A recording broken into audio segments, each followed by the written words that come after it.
Et bonjour à tous, bienvenue sur RC Atomic FR pour une petite astuce sur la BZ5 sur le support de couronne.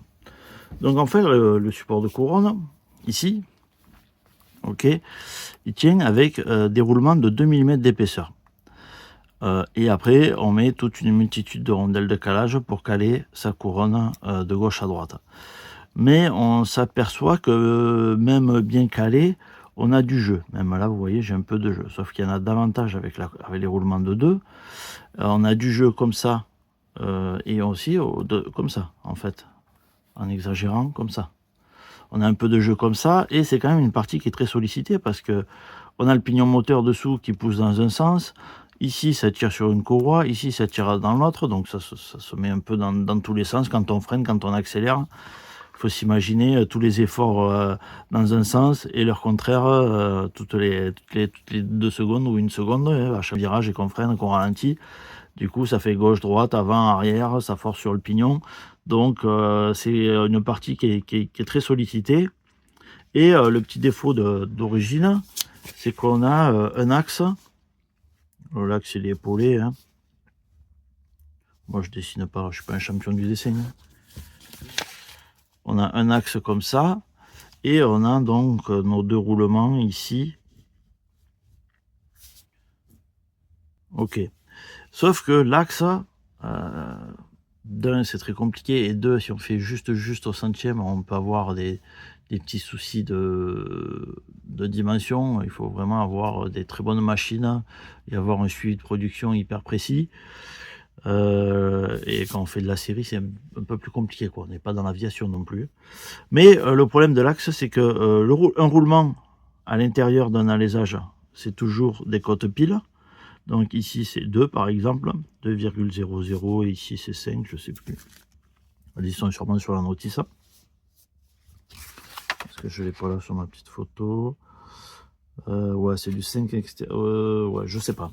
Bref. Donc on se retrouve avec un axe ici qui fait, quand on le mesure, 1,96.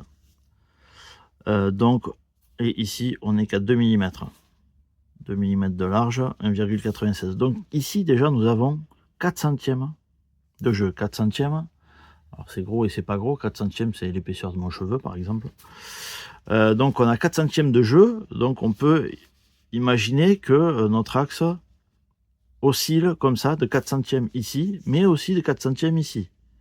Donc il se met un coup comme ça, un coup comme ça, un coup comme ça. Et puis dans l'autre sens aussi, hein, on est d'accord. Hein. Au bas, droite, gauche. Hein. Il a 4 centièmes de jeu sur les 360 degrés des axes. Donc on a 4 centièmes comme ça, 4 centièmes comme ça, donc on a un peu de jeu. On a beau caler ici, bon ben on peut caler, mais c'est pas ça qui va nous enlever le jeu axial comme ça. Donc l'idéal serait de trouver un axe déjà de 2, qui fasse 2 pile 0. Mais il faut soit s'y faire une gorge pour mettre un circlipse, pour pas que l'axe s'échappe. Soit faire un épaulement comme ceci, mais là il faut des machines de précision. Donc moi mon idée c'était au départ de refaire un axe, j'ai pas eu le temps.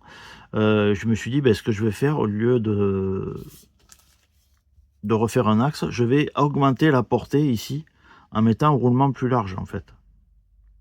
Au lieu de 2, j'ai acheté du 2,3 et du 2,5 pour essayer. Donc on les reçoit comme ça, hein, ces petits roulements, quantité de 10, ça coûte 3-4 euros les 10 là. Vous voyez, j'ai pris les 2 largeurs. Et en fait, l'objectif, c'est d'augmenter la portée ici pour diminuer le jeu comme ça. Forcément, plus on aura de la portée, moins l'axe pourra se mettre en crabe dans les roulements, d'un côté et de l'autre. Donc voilà, c'est ce que j'ai fait. J'ai mis des roulements de 2,5, ça passe, si vous vous posez la question. Et ensuite, j'ai calé, donc on enlève toutes les rondelles qu'il y avait d'empilées d'origine. Et ça nous permet quand même de diminuer, de gagner en portance.